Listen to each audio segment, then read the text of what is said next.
To determine if you have an INL or an INL clone arm, look for the tab under the wiper arm. If it's present, you have an INL clone arm. If it's missing, you have an INL arm.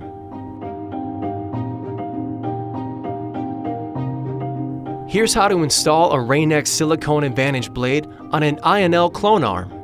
Locate the buttons on both sides of the adapter. Squeeze buttons and flip open the cap. Next, to remove the adapter cover, hold the wiper blade with one hand and remove the adapter cover with the other. You're now ready to install the blade.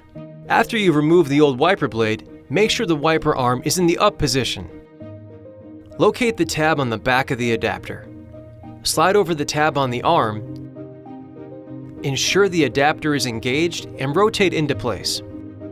Close the cap until it locks into place with a click. Tug on the blade to make sure it's properly fastened. Remove the yellow plastic squeegee cover and lower the arm gently onto the windshield.